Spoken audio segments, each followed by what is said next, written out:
എന്തുകൊണ്ടാണ് കാൽപന്ത് കളിയിലെ രാജാക്കന്മാരായതെന്ന് അർജന്റീന തെളിയിച്ച മത്സരം.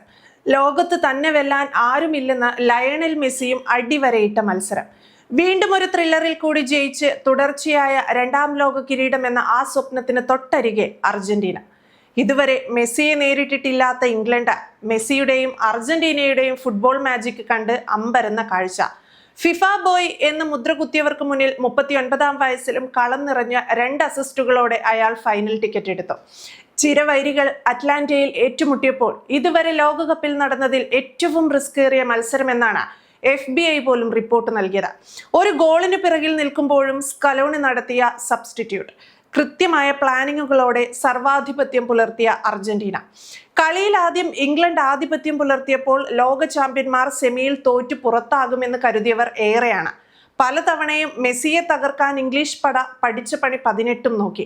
എന്നാൽ അർജന്റീന വെറുമൊരു ടീം അല്ലെന്നും സാക്ഷാൽ ലയണൽ മെസ്സിയുടെ ആർമിയാണെന്നും ഇംഗ്ലണ്ട് വിസ്മരിച്ചപ്പോൾ മൈതാനത്ത് വീണ മെസ്സിക്കരികിലേക്ക് ഓടിയെത്തിയവർ വീണ്ടും അത് ഓർമ്മിപ്പിച്ചു.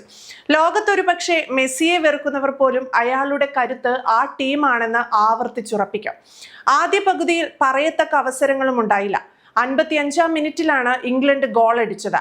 ബിൽഡപ്പിൽ ഹാരി കെയ്ന്റെ സാന്നിധ്യം. പന്ത് വലതുവശത്തുകൂടെ മോർഗൻ റോജേഴ്സിലേക്ക്, അവിടെ നിന്ന് പോസ്റ്റിലേക്ക്. ആന്റണി ഗോർഡൻസിന്റെ ലോ ക്രോസ്. ഇംഗ്ലീഷ് ആരാധകർ ആർത്തു വിളിച്ചു. പക്ഷേ ഈജിപ്തിനെതിരെ ഇതേ സ്റ്റേഡിയത്തിൽ 2-0 പിന്നിൽ നിന്ന ശേഷം തിരിച്ചു വന്ന അർജന്റീന പിന്മാറാൻ ഒരുക്കമല്ലായിരുന്നു. സമനില പിടിച്ചതിന് പിന്നാലെ ഇഞ്ചുറി ടൈമിൽ ലൗട്ടാരോ മാർട്ടിനസ് കൂടി ഗോൾ നേടിയതോടെ ഇംഗ്ലണ്ടിന്റെ പതനം പൂർണ്ണം. ഇംഗ്ലണ്ടും അർജന്റീനയും തുടക്കം മുതൽ പരുക്കൻ കളിയാണ് പുറത്തെടുത്തത്. ഇതോടെ 2 ടീമിലെയും താരങ്ങൾ ഇടയ്ക്കിടെ താഴെ വീഴുന്നതും സ്ഥിരം കാഴ്ചയായി മാറി.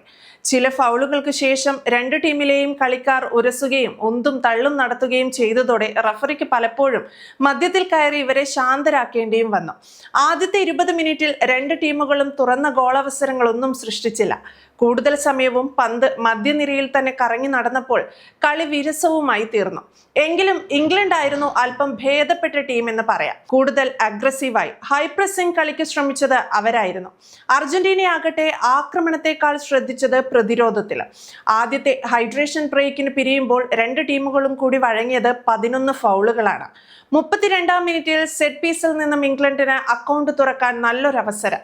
ഇടതു വിങ്ങിലൂടെ പന്തെടുത്ത് ബോക്സിനരികിലൂടെ മുന്നേറാൻ ശ്രമിച്ച ജൂഡ് ബെല്ലിംഗ്ഹാമിനെ അർജന്റീനയുടെ 2 പേർ ചേർന്ന് ഫൗൾ ചെയ്തതോടെ ഇംഗ്ലണ്ടിന് അനുകൂലമായി മികച്ചൊരു പൊസിഷനിൽ നിന്നും ഫ്രീ കിക്ക്. ഇടതു വിങ്ങിൽ നിന്നും സെക്കൻഡ് പോസ്റ്റിനരികിലേക്ക് താഴ്ന്നിറങ്ങിയ റൈസിന്റെ free kick. English defender John Stones ഹെഡറിലൂടെ അത് വലയിലേക്ക് വഴിതിരിച്ചുവിടാൻ ശ്രമിച്ചെങ്കിലും ഗോളിക്ക് യാതൊരു ഭീഷണിയും സൃഷ്ടിക്കാതെ അത് പുറത്തേക്കാണ് പോയത്. 35-ാം മിനിറ്റിൽ ബോക്സിനരികിൽ വെച്ച് ഇംഗ്ലണ്ടിന് അനുകൂലമായി വീണ്ടും ഒരു ഫ്രീ കിക്ക്. പക്ഷേ അതും വേണ്ട രീതിയിൽ മുതലാക്കാനോ ഗോളിലേക്കൊരു ശ്രമം നടത്താനോ ഇംഗ്ലണ്ടിനായില്ല.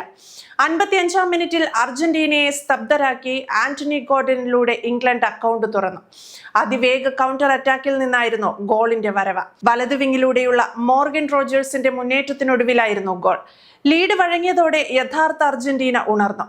തിരമാല കണക്കെ ഇരു വിങ്ങുകളിലൂടെയും അവർ ആക്രമണങ്ങളുടെ വേലിയേറ്റം തീർത്തതോടെ ഇംഗ്ലണ്ട് ശരിക്കും പ്രതിരോധത്തിലായി.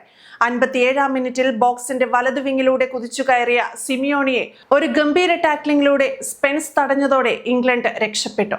തുടർന്നും അർജന്റീന സമനിലയ്ക്കായി ഇടതടവില്ലാതെ ആക്രമിച്ചുകൊണ്ടേയിരുന്നു. 69-ാം മിനിറ്റിൽ ടാങ്ക്ലിയാഫിക്കോയിലൂടെ അർജന്റീന സമനില ഉറപ്പിച്ചു. പക്ഷേ വലതു വിങ്ങിൽ നിന്നുള്ള മെസ്സിയുടെ ക്രോസിൽ നിന്നും ടാങ്ക്ലിയാഫിക്കോയുടെ പോയിന്റ് ബ്ലാങ്ക് റേഞ്ചിൽ നിന്നുള്ള കിഡിലൻ ഹെഡർ വലതുവശത്തേക്ക് ഡൈവ് ചെയ്ത് ഗോളി പിക്ഫോർഡ് തട്ടിയകറ്റി. 75-ാം മിനിറ്റിൽ ഗോൾ പോസ്റ്റ് ഇംഗ്ലണ്ടിന്റെ രക്ഷയ്ക്കെത്തുകയായിരുന്നു. മെക്കാലിസ്റ്ററിന്റെ ഇടതു വിങ്ങിൽ നിന്നുള്ള ഹെഡർ സെക്കൻഡ് പോസ്റ്റിലിടിച്ച് തെറിക്കുകയായിരുന്നു. നിശ്ചിത സമയം അവസാനിക്കാൻ 5 മിനിറ്റ് മാത്രം ബാക്കിയുള്ളപ്പോൾ ഇംഗ്ലണ്ടിന്റെ പ്രതിരോധ കോട്ട തകർത്ത എൻസോ ഫെർണാണ്ടസിലൂടെ അർജന്റീന സമനിലയും പിടിച്ചു വാങ്ങി. വലതുമൂലയിൽ നിന്നുള്ള ഷോർട്ട് കോർണർ കിക്കിനൊടുവിൽ ബോൾ നേരെ എൻസോയിലേക്ക്. ബോക്സിന്റെ എഡ്ജിൽ നിന്നും അദ്ദേഹം തൊടുത്ത ലോങ് റേഞ്ചർ ഗോളി പിക്ഫോർഡിനെ കബളിപ്പിച്ച് ഇടതുമൂലയിൽ തളഞ്ഞു കയറുകയും ചെയ്തു. അവസാന മിനിറ്റുകളിൽ വിജയ ഗോൾ നേടി എതിരാളികളുടെ കഥ കഴിക്കുന്ന പതിവ് ഇത്തവണയും അർജന്റീന തെറ്റിച്ചില്ല. പകരക്കാരനായി ഇറങ്ങിയ ലൊട്ടാരോ മാർട്ടിനസിലൂടെ ഇഞ്ചുറി ടൈമിന്റെ 2-ാം മിനിറ്റിൽ അർജന്റീന വിജയവും ഫൈനലും ഉറപ്പിച്ച ഗോൾ കണ്ടെത്തി. ഇടതു വിങ്ങിൽ നിന്നും ബോക്സിന് കുറുകെ മെസ്സി നീട്ടി നൽകിയ ക്രോസ് ഉയർന്നു ചാടിയ മാർട്ടിനസ് വലയ്ക്കുള്ളിലാക്കുകയായിരുന്നു.